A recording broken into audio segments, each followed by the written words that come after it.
The 39th floor of Argus International's headquarters seemed suspended between heaven and earth, a glass-walled monument to money and power. From its conference room, Chicago's skyline stretched in all directions, steel and glass shimmering under the late afternoon sun. Two outsiders. Argus was the definition of success, a financial titan with its name engraved on skyscrapers and universities alike. Inside, however, the atmosphere was suffocating, thick with the unspoken rules of race, class, and privilege that governed every promotion, every meeting, every word. Darius Cole sat at the long mahogany table, his notes neatly arranged before him. He had rehearsed his presentation for days, perfecting the pitch that could save the company millions in losses. His model was elegant, a restructuring of Argus's risk assessment protocols that would anticipate market volatility more effectively than the outdated systems currently in place. It wasn't just theory. He had run the simulations, double-checked the projections, and prepared for every possible objection. This was his moment, or so he thought.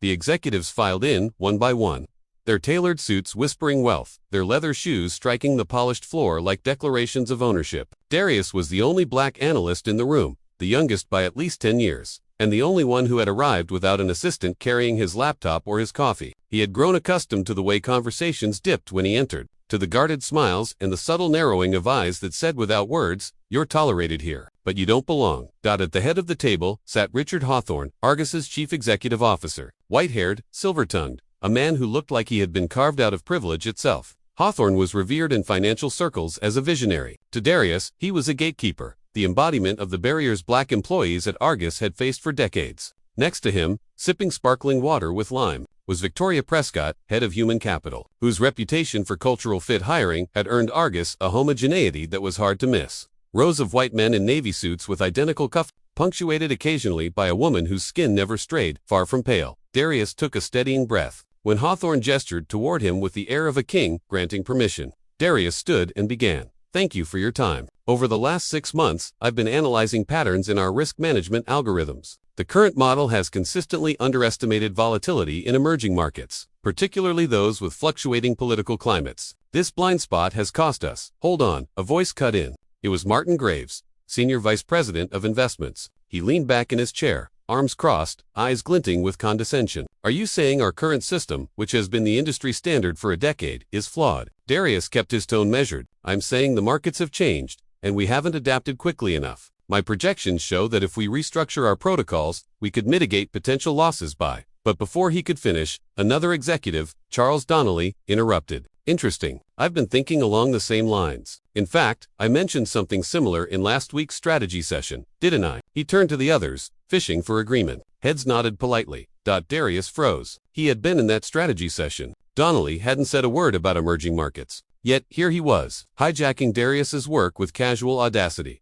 The rest of the presentation devolved into a performance Darius knew all too well. Every time he introduced a new idea, it was either ignored or repackaged by someone else, usually Donnelly, occasionally Graves. When Darius tried to assert himself, Hawthorne cleared his throat or Prescott shuffled her papers. Subtle signals that he was overstepping invisible boundaries. At the end, Hawthorne leaned forward, hands steepled. "Good initiative, Darius, but let's have Charles and Martin flesh this out further. They've got more experience in this arena." The words landed like a hammer. Darius sat down slowly, pulse pounding in his ears. He kept his face neutral, the mask he had worn since his first day at Argus. The mask that said, "I will not show anger, I will not show pain, I will not give you what you're looking for." As the meeting adjourned, Donnelly clapped him on the shoulder. "Nice groundwork, kid. Don't worry, we'll take it from here." His smile was pure theft, dressed as camaraderie. The others filed out, their conversations already shifting to golf outings and vacation homes. Darius gathered his papers, each movement deliberate, mechanical. His hands shook as he slid his laptop into his bag. It wasn't just the stolen credit, it was the suffocating realization that no matter how brilliant his work, the system was designed to strip it from him. On his way out, he passed the glass wall that overlooked the Chicago River. His reflection stared back at him, tailored suit, polished shoes, every outward sign of success. But beneath the surface was exhaustion, the kind that came from carrying centuries of weight in a single body. He headed down to the 34th floor, where the analyst cubicles stretched in endless rows of beige. As he dropped into his chair, his phone buzzed with a new email notification. Subject line, "Confidential, not for DIST or BUTONet," was from an anonymous sender. Attached was a single PDF file labeled Risk Profiles, Internal Use Only. Darius hesitated, scanning the empty office. Then he clicked. The document was a spreadsheet, hundreds of rows of employee data stretching back 15 years. names, positions, performance scores, and a final column labeled long-term viability. At first, it looked routine, a corporate version of career tracking, but as Darius scrolled, his stomach dropped. Beside almost every black employee's name, the notes were chillingly consistent. High turnover risk. Cultural misalignment. Short-term asset. Latino employees fared little better. Limited advancement potential. Retention unlikely. Asian employees were often labeled technically strong but lacking leadership qualities. White employees, however, carried tags like high potential, future leader, core asset. It was a coded blueprint for systemic racism. The reason why. Darius had never seen a black executive at Argus. The reason why promotions always seemed to bypass people of color. The reason why his work had been dismissed even when it saved millions. The evidence was here, in black and white, damning in its simplicity. Darius leaned back, heart racing. He knew what this meant. If he spoke up, he would be destroyed, discredited, blacklisted, maybe even sued for breaching confidentiality. But if he stayed silent, he would be complicit in a system that had stolen from him and from countless others. The office lights dimmed automatically at 6, casting long shadows across the cubicles. Darius sat alone, the city glowing beyond the windows, the file still open on his screen. He thought of his father, who had worked double shifts at a factory in Gary, Indiana, telling him, "Son, you'll have to be twice as good to get half as far. Don't let them break you." For years, Darius had believed that if he kept his head down, if he outworked and outsmarted everyone, he could prove his worth. Now he saw the truth. The game was rigged, the outcome predetermined. He closed the file but didn't delete it. Instead, he copied it to a secure drive and slipped it into his bag. His hands no longer shook. As he walked out of Argus's glass tower into the cool night air. The city pulsed with energy, car horns blaring, trains rumbling, streetlights flickering. Somewhere out there were allies he hadn't met yet, truths waiting to be told, battles waiting to be fought. And though he didn't know it yet, this file, this one anonymous leak, would ignite a storm that would bring Argus International to its knees, force America to confront its illusions of progress, and change Darius Cole's life forever. The morning after he received the leaked file, Darius Cole woke before dawn, his mind still replaying the lines of that spreadsheet like a curse he couldn't shake. Short-term asset, cultural misalignment, limited advancement potential. The words echoed louder than the hum of his refrigerator, louder than the muffled traffic outside his apartment window. He sat at his kitchen table in South Loop, a cup of coffee growing cold beside him. Laptop open to the secure drive where he had stored the document. His finger hovered over the trackpad, as though one tap might erase the file, erase the burden it carried. But the weight wasn't going anywhere. At 6:30 a.m., his phone buzzed with a reminder. Quarterly review with Graves to 9 a.m. The pit in his stomach tightened. Martin Graves, the senior vice president who had mocked him in yesterday's meeting, was his direct evaluator. That meant the morning would not be about performance alone, but about power, about subtle tests designed to remind Darius of his place. He closed the laptop, showered, dressed, and tied his charcoal gray tie with mechanical precision. His father's voice returned as he looked in the mirror. "You'll have to be twice as good to get half as far." But what if twice wasn't enough? What if the game was built to make sure he never arrived? At 8:55, Darius entered Graves's office, a corner room with floor-to-ceiling windows that looked out over Millennium Park. Graves stood near the glass, sipping his coffee, a man who wore arrogance like a custom suit. "Cole," he said, without turning. "Sit." Darius obeyed. The desk between them gleamed like polished ice, its emptiness intimidating. Graves finally took his seat and opened a thin folder. "So, your numbers are solid. Very solid. But I have concerns." He let the silence hang like a noose before continuing. "Your presence in meetings? You come across as aggressive, defensive." "Not a team player," Darius kept his tone calm. "With respect, I believe I've been contributing solutions that have real financial impact. Yesterday's proposal, for instance."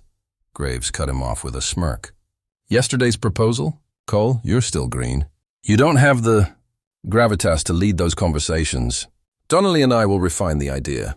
Consider it a learning opportunity." The word green stung. It was the same coded language Darius had heard since his first internship. Green, young, inexperienced, unpolished. Never mind the Ivy League degree, the spotless performance record, the hours of unpaid overtime. He knew what it meant. Not one of us. Graves flipped the folder shut. "Look, if you want to succeed here, focus on fitting in. You're smart, no doubt, but smart isn't enough. Culture matters. Optics matter. And right now, the optics aren't in your favor." Darius felt his pulse spike. Optics. Culture. Words that sounded harmless but carried centuries of exclusion. Words that had kept men like him from boardrooms, from partnerships, from leadership. He wanted to shout, to slam the folder off the desk and demand why no one who looked like him ever got promoted. But instead he nodded once, face expressionless. Understood. Graves smiled thinly, satisfied with his compliance. Good. Now get back to work. As Darius left the office, his chest burned with anger he couldn't show. Rage that would only confirm their stereotypes if it leaked out. He returned to his cubicle, sat heavily in his chair, and stared at the glowing monitor. The confidential file sat buried in his drive, but he could feel it throbbing like a hidden wound. What am I supposed to do with this? By lunchtime, he couldn't focus. He walked to a cafe a few blocks from the office, one of those minimalist spaces with Edison bulbs and exposed brick. He ordered black coffee, sat in the corner, and opened the file again on his tablet. Page after page of bias masquerading as data, his hand clenched around the device. If he leaked this, Argus would implode. Lawsuits, media scandals, federal investigations, the whole edifice of respectability would crumble. But then what? He thought of the analysts who depended on their jobs, the assistants sending paychecks home to families, the janitors cleaning offices long after the executives had left. Blowing the whistle could destroy Argus. Destroying Argus could destroy lives.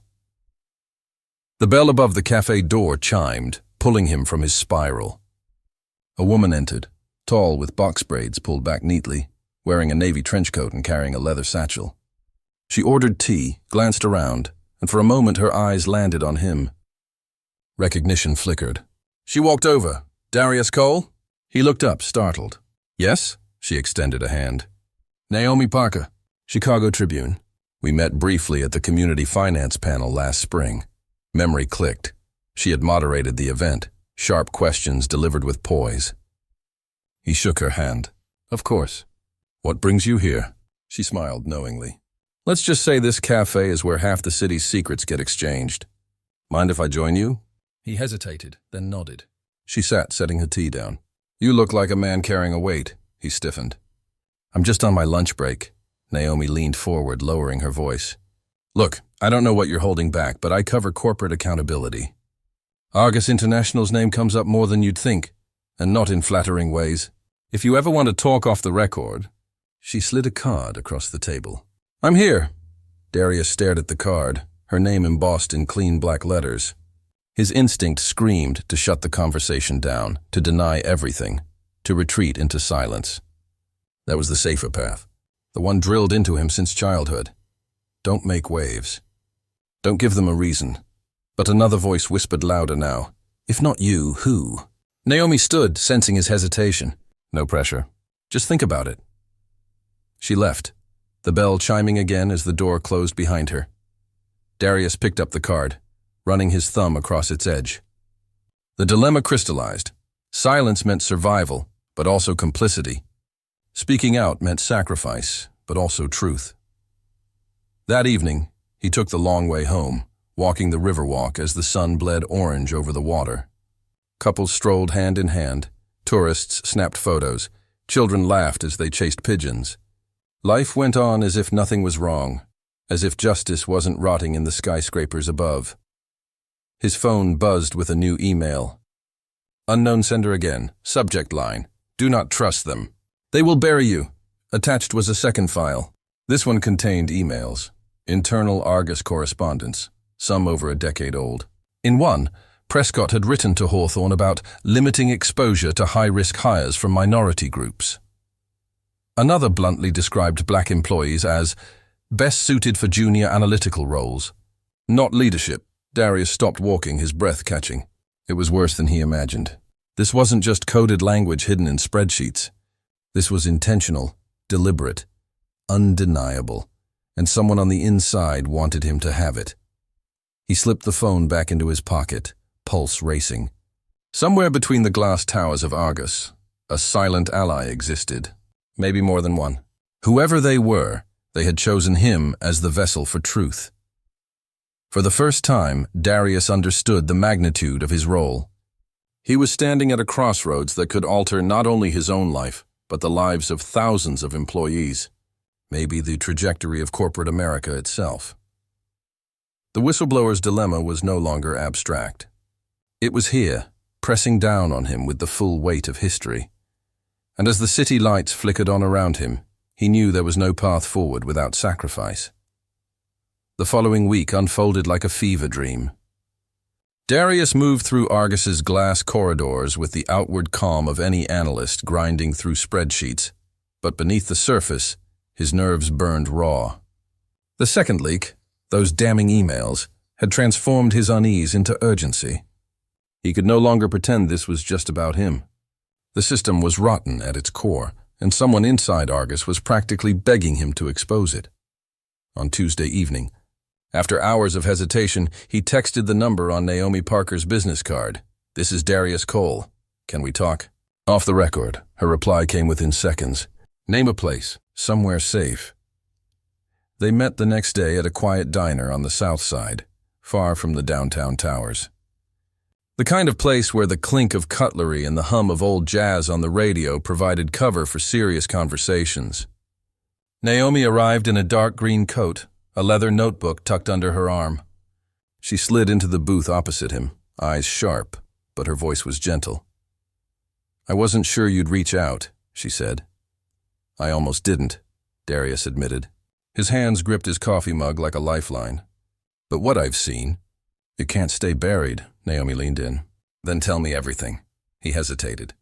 Every instinct screamed against it, the risk of exposure, the NDAs he had signed, the blacklisting that would follow. Yet the memory of those spreadsheets and emails left him no choice. Slowly, carefully, he told her about the files. The coded labels, the blatant racism dressed up as corporate strategy. Naomi didn't flinch.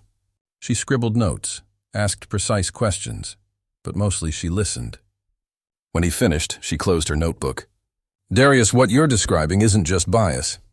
It's systemic discrimination. If you can prove it, Argus could face federal investigation, class action lawsuits, maybe criminal charges." His throat tightened. "That's what I'm afraid of," she studied him. "You're not wrong to be afraid. Whistleblowers get destroyed. Careers end. Reputations are smeared. But you're not alone," she paused. "I want to connect you with someone. A civil rights attorney named Amira Shah. She's been building cases like this for years. She knows how to protect whistleblowers. She'll tell you your options." Darius leaned back, uncertainty swirling. "And you? What's your role in this?" Naomi's gaze didn't waver. "I tell stories the powerful want buried. If you give me evidence, I shine a light on it. But you'll need legal backing before we publish a word." For the first time since the leaks began, Darius felt a flicker of relief. A path forward was emerging, faint but real. He nodded. "Set it up." The following evening, Naomi brought him to a law office tucked into a converted brownstone in Hyde Park. The walls smelled faintly of cedar, lined with shelves of casebooks and framed certificates. Behind a desk cluttered with legal briefs sat Amira Shah, a woman in her late 30s with dark eyes that seemed to see straight through pretenses. Her hijab was a deep burgundy, her posture sharp with quiet authority. Naomi made introductions, then let Amira take over. "Mr. Cole," Amira began, her voice calm but commanding. "Naomi tells me you have access to documents indicating racial discrimination at Argus International. Is that correct?" "Yes," Darius's pulse quickened. "Spreadsheets, internal emails, enough to show a pattern that spans years." "Good," Amira said, not as approval but as confirmation. "Here's what you need to understand. If you come forward, Argus will throw everything at you. They'll paint you as incompetent, disloyal, maybe even unstable. They'll hire PR firms to spin the narrative, dig into your personal life, and look for weaknesses. The question is, are you prepared for that?" Darius swallowed. "I don't know. That's honest," Amira said, leaning back. "And honesty matters. Whistleblowing isn't just a legal process. It's psychological warfare. But if you choose to proceed, we can file a federal complaint under Title VII of the Civil Rights Act. We can seek whistleblower protections. And if you're willing, we can build a class action case on behalf of other employees who've suffered the same discrimination." Her words carried both promise and danger. Darius gripped the armrest of his chair. "And if I don't proceed?" Amira's expression softened. "Then you keep your job. Maybe even climb a little higher. But nothing changes. Argus keeps its power, and the next young black analyst who walks into that boardroom will face the same walls you did." The room fell silent. Darius stared at the grain of the wooden desk, his thoughts a storm. His father's warnings about survival, his mother's prayers for justice, his own exhaustion from years of swallowing indignities. Finally, he raised his eyes. "I can't let this keep happening." Naomi smiled faintly, but Amira remained serious. "Then you'll need to be strategic. We start by securing everything you have. Back up the files. Make multiple copies. Store one off-site, somewhere safe. Then we'll discreetly begin reaching out to current and former employees. If we can corroborate your evidence with testimony, Argus will have a much harder time burying this." Darius exhaled slowly, feeling the weight of the decision settle on his shoulders. "All right, let's do it." Over the next 2 weeks, the alliance deepened. By day, Darius maintained the facade of a loyal analyst, his expression unreadable as he sat through meetings where his ideas were stolen and his presence ignored. By night, he became something else, a collector of truths, a conspirator in quiet rebellion. Naomi coached him on handling information. Amira instructed him on legal precautions. Together, they began assembling a network of Argus employees willing to talk in secret. A Latina project manager recounted being told she lacked polish after being passed over for promotion 3 times. An Asian American associate described being excluded from client dinners where key deals were struck. A black woman in HR broke down as she confessed how Prescott had ordered her to streamline minority recruitment numbers, then disciplined her for asking questions. Each story painted a clearer picture of Argus's carefully hidden rot. But as their evidence grew, so did the danger. One night, as Darius walked to his car in the company garage, he noticed a black SUV idling with its headlights off. When he glanced again, it was gone. Another evening, his email account locked him out, only to be restored by IT with a vague explanation of system glitches. And once, late at night in the office, he returned from the restroom to find his computer screen awake, files rearranged, though he had locked it before leaving. When he told Amira, she frowned. "They're watching you, testing to see if you'll panic. Do not let them see you rattle. Keep everything encrypted. Assume nothing is private," Darius nodded. Though his stomach churned, Naomi added, "If they're already this nervous, it means they know something's slipping." Her words were meant as reassurance, but they only sharpened the edge of fear. On a cold Friday evening, Darius sat alone in his apartment, the city lights glowing beyond his window. His secure drive lay on the table, holding enough evidence to shatter Argus's empire. He thought about what Amira had said. Psychological warfare. He felt it now, the constant hum of paranoia, the sense of being hunted in his own life. But then he thought of the others. Sophia, the Latina project manager who still cried when recalling her stalled career. Marcus, the Asian associate whose talents were dismissed because of stereotypes. The unnamed analysts whose names in the spreadsheet were reduced to short-term assets. Their stories were bound to his. If he stayed silent, he betrayed them. He picked up his phone and texted Naomi, "I'm in, all the way."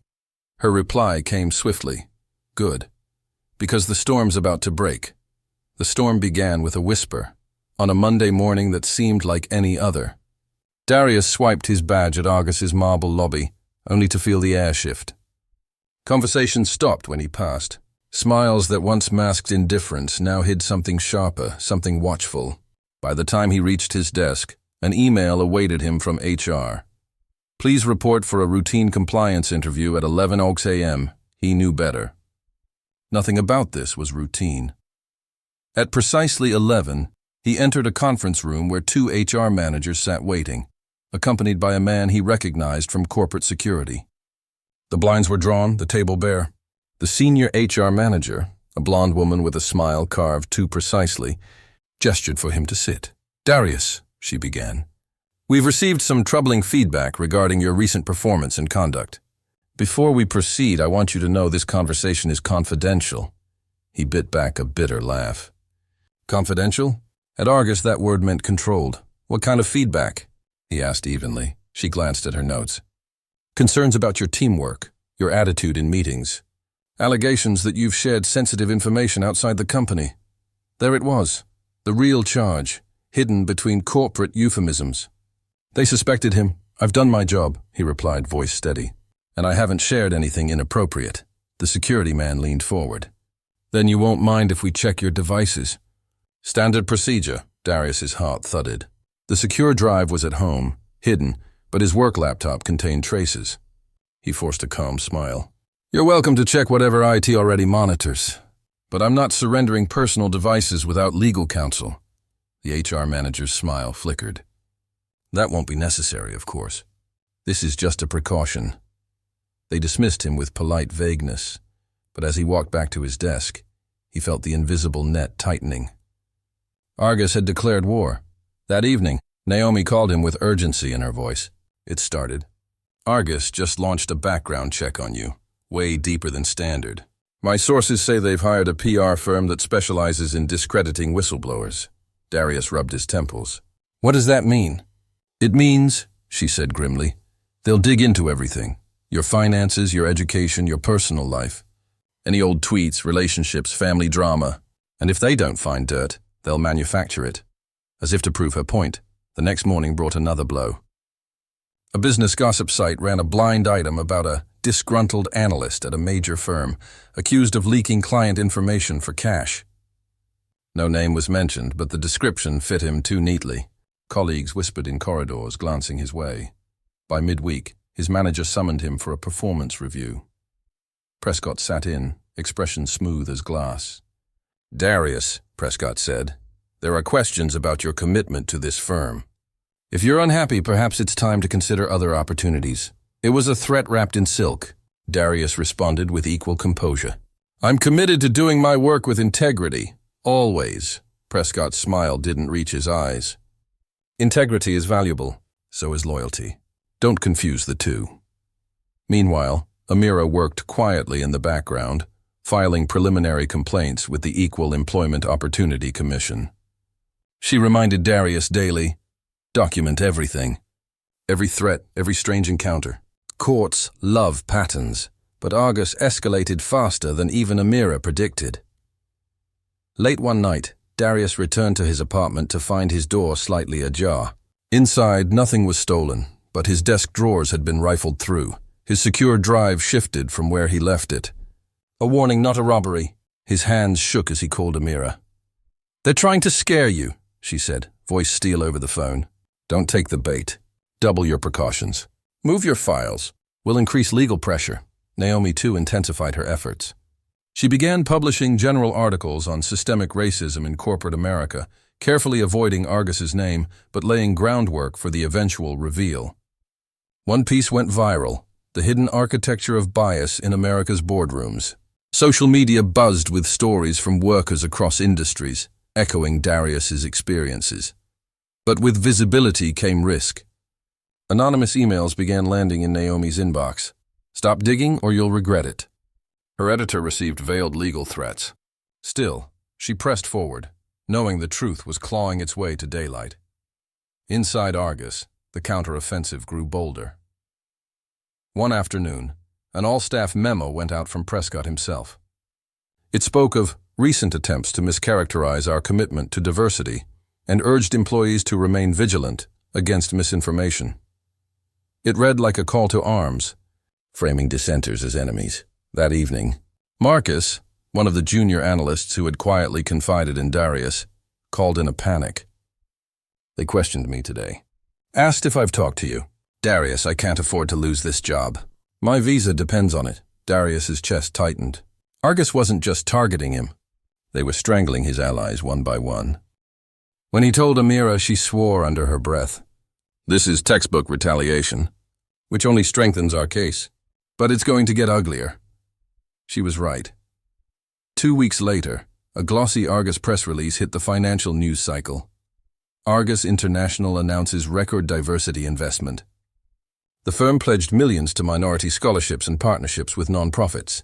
Prescott appeared on CNBC, smiling as he declared, diversity isn't just a value, it's our future.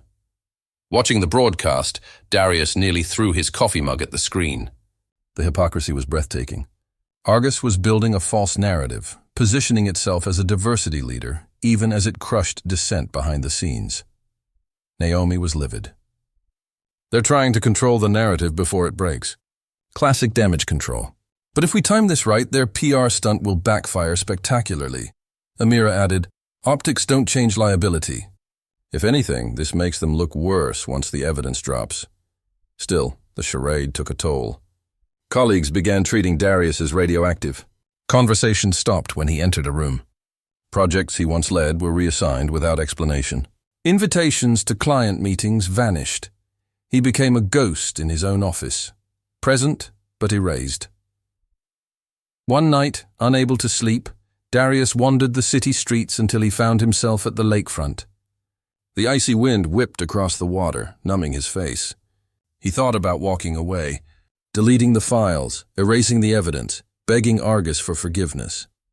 Maybe he could salvage his career, his peace. But then he remembered Sophia's tears, Marcus's fear, the countless nameless employees whose futures had been stolen by quiet prejudice. If he surrendered, their voices stayed buried. As dawn broke over the lake, he knew there was no turning back. The war reached its breaking point the following month. An envelope arrived at Darius's apartment with no return address. Inside was a single sheet of paper, a copy of a risk profile entry bearing his own name. Next to it, a handwritten note, "They'll bury you too. Unless you speak first." His blood ran cold. Whoever sent it, ally or enemy, the message was clear. The clock was ticking. That night, he met Naomi and Amira in a dimly lit cafe. He laid the document on the table between them. Naomi's eyes widened. "They've started profiling you." Amira's jaw tightened. "Then it's time." "We've built enough." Testimonies, documents, patterns. "The EEOC complaint is strong, but Argus won't fold quietly. We take this public." "Controlled, strategic, but public," Naomi nodded. "Once the first article names Argus, there's no going back. They'll unleash hell, but it'll also trigger scrutiny they can't buy their way out of." Darius stared at the paper, his own name reduced to a liability on a spreadsheet. Rage rose in him, sharp and clean. Then let's start the fire. The next morning, Naomi hit publish. Her article bore the headline, "Inside Argus International, How a Wall Street Giant Profiled Its Own Employees by Race." It opened with Darius's story, anonymized, but unmistakable to those inside the firm. It cited data, leaked documents, testimony from multiple sources. It painted Argus not as a paragon of diversity, but as an empire built on polished discrimination. The article exploded. Within hours, Argus Exposed trended nationwide. Former employees poured into comment sections with stories of their own. Advocacy groups demanded investigations. Lawmakers tweeted outrage, promising hearings, and Argus roared back. They released a furious statement condemning the article as baseless attacks from disgruntled individuals. Prescott went on live television, calling the claims fabrications by opportunists. Behind the scenes, employees received gag orders disguised as confidentiality reminders. The corporate war had gone nuclear, yet amid the chaos, something shifted. For the first time, Darius wasn't alone. The silence that had once suffocated him cracked open.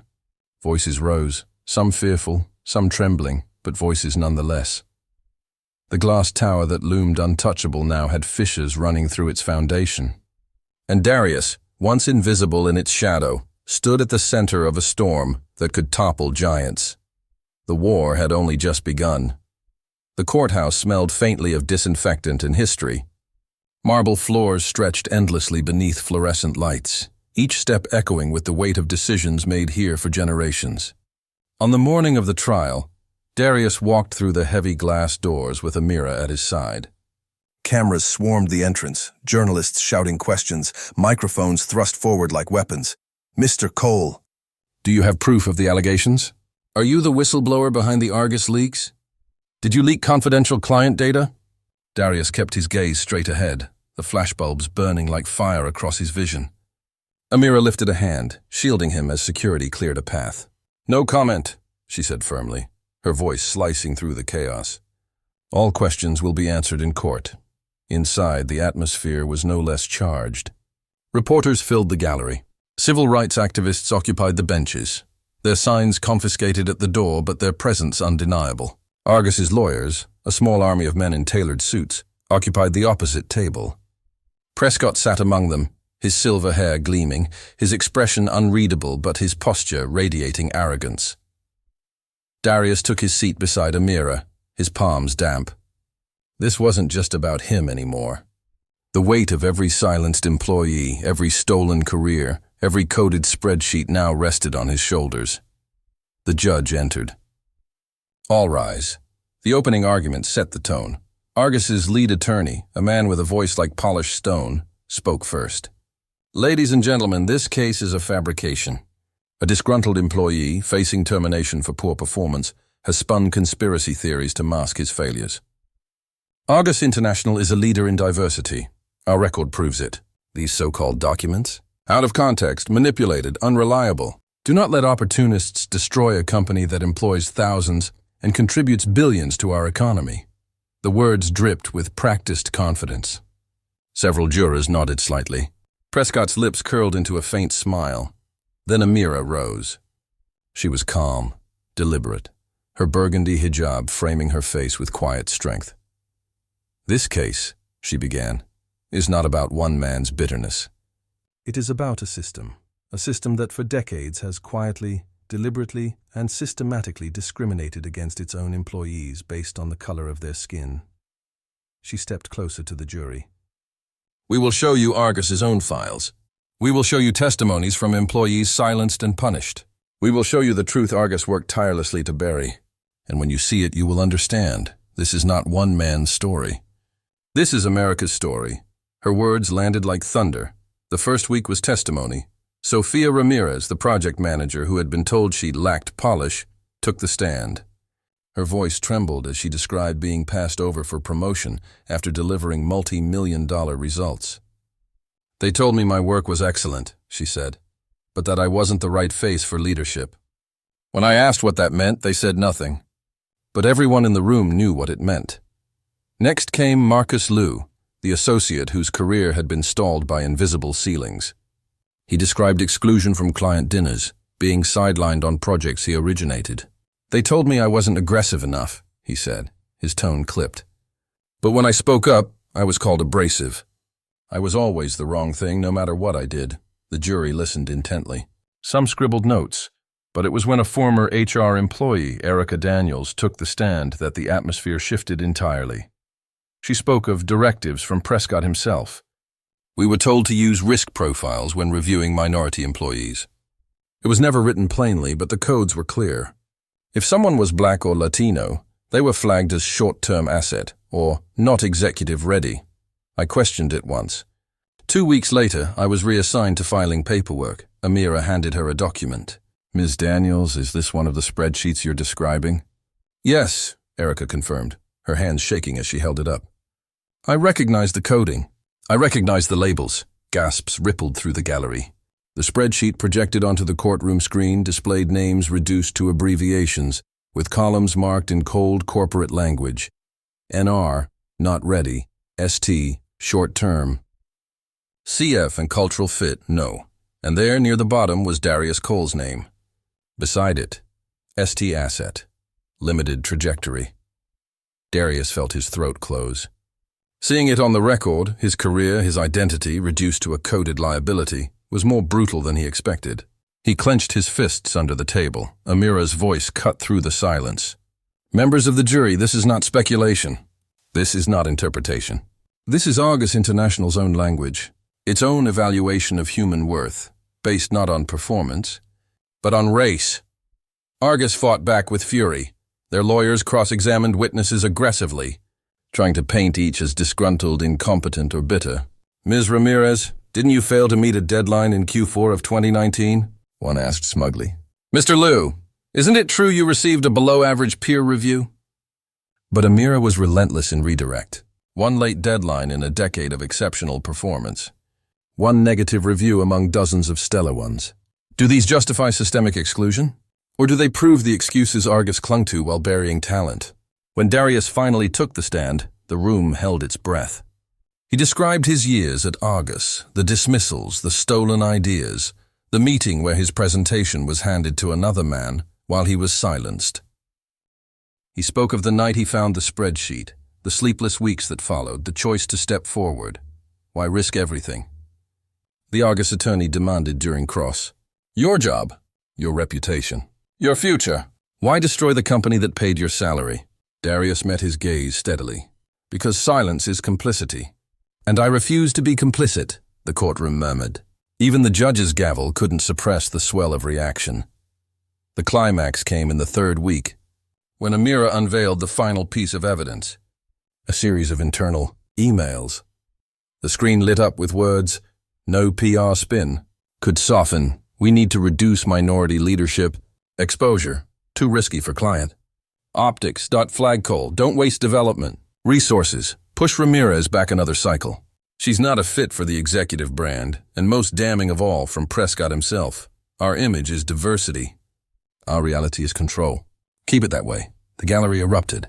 Reporters scribbled furiously. Cameras flashed. The judge slammed the gavel repeatedly for order. Amira turned to the jury. Her voice shook with controlled fire. This is not unconscious bias. This is not misunderstanding. This is deliberate, planned, executed at the highest levels of Argus International. They branded human beings as risks, as expendable, while parading their image of diversity for profit.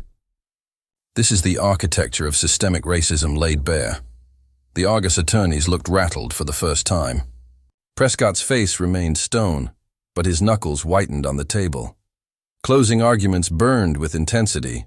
Argus's counsel tried desperately to reframe the narrative. These emails are out of context. These codes are misunderstood. You cannot dismantle a company on the word of a few bitter employees.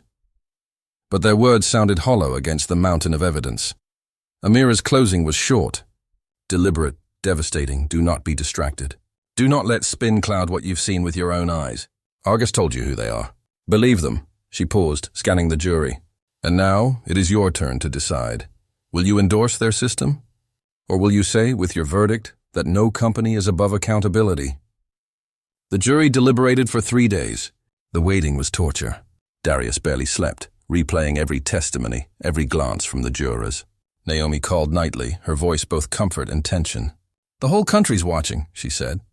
Whatever happens, you've already changed the conversation.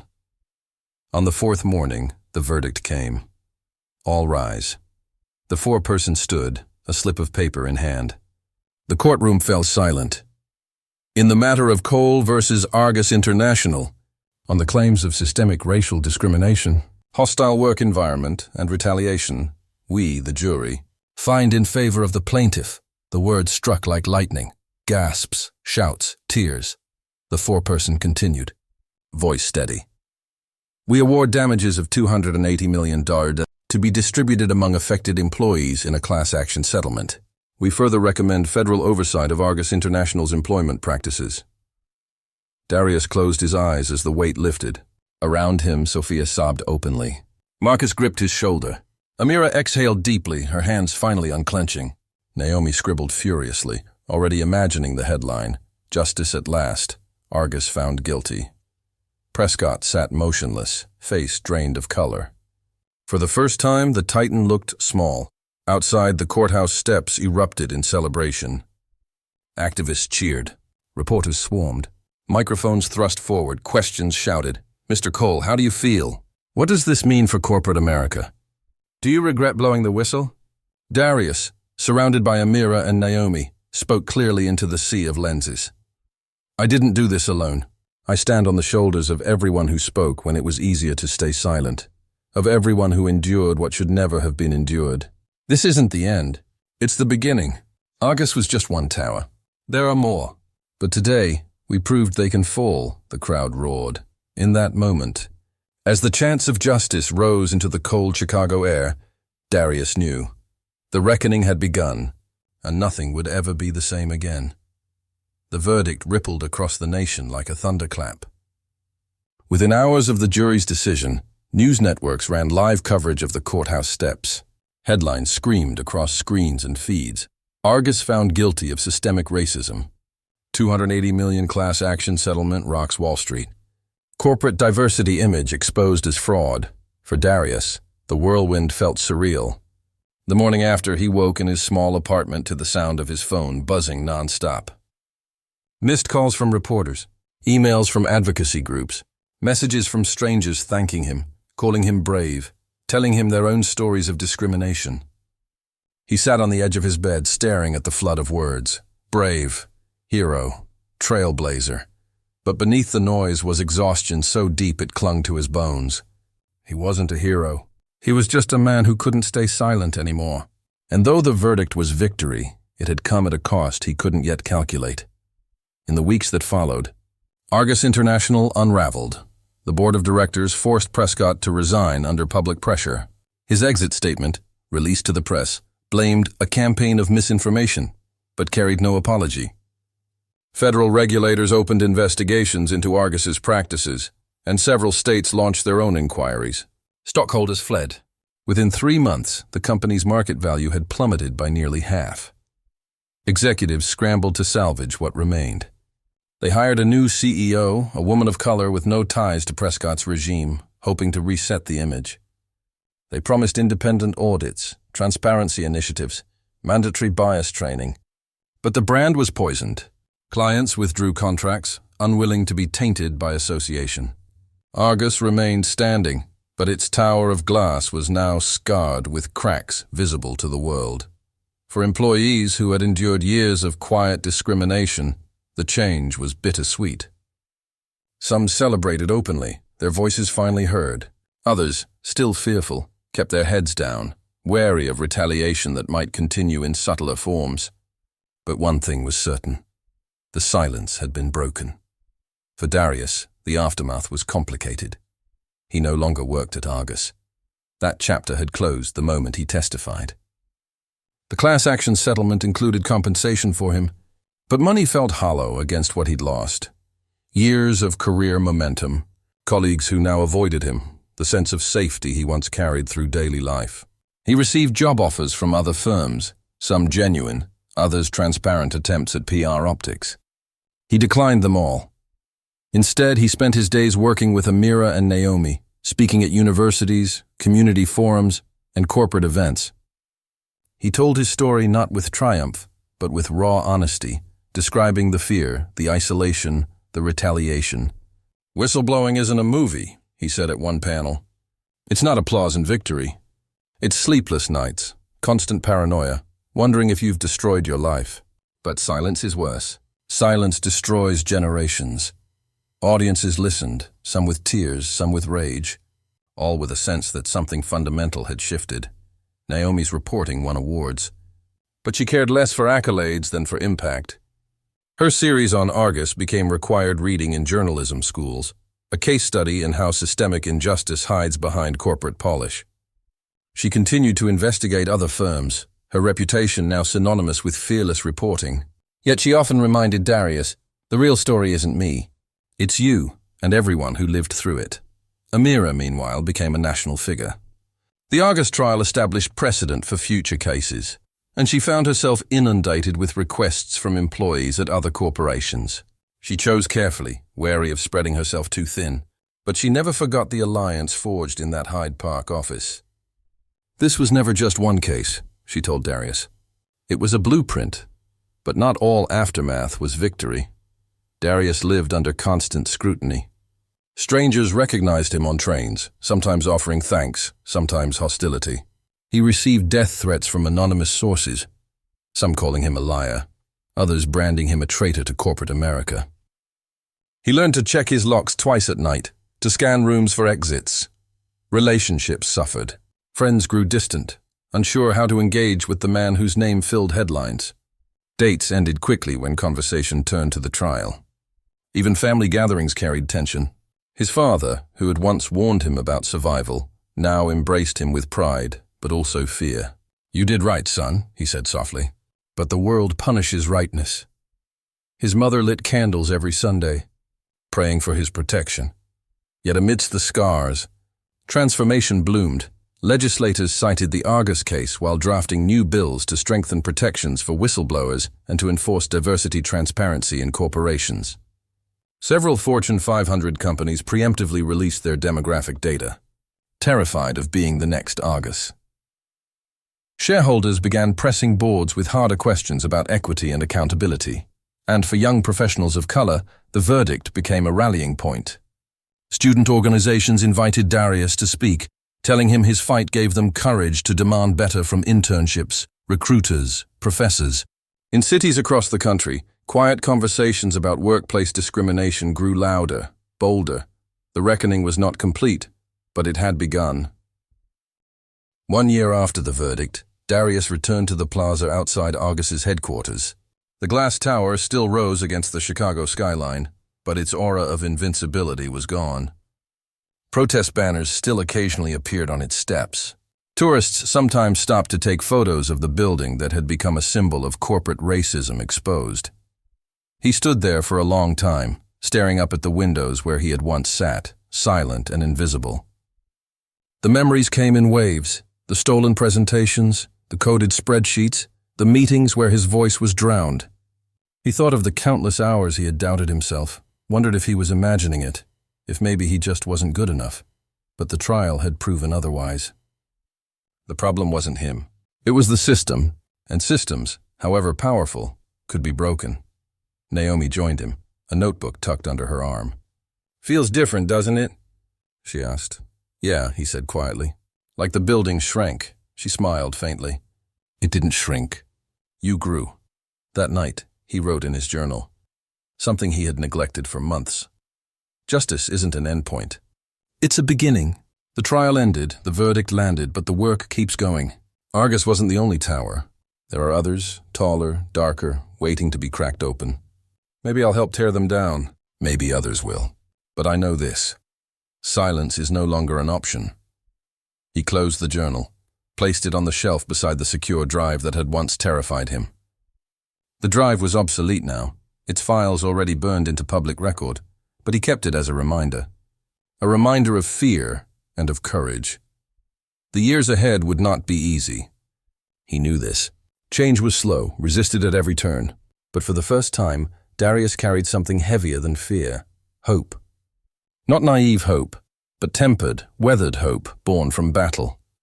As he looked out at the city skyline, he whispered a promise to himself, to Sophia, Marcus, Erica, to everyone whose names had been reduced to codes in a spreadsheet. We were never short-term assets. We were the foundation, and now the world will know it. And with that, the shadows that had once swallowed him felt lighter, thinner. The glass tower no longer loomed above him. It stood beside him, scarred and trembling, proof that even giants could bleed. The reckoning was not finished. But it had begun, and there was no turning back.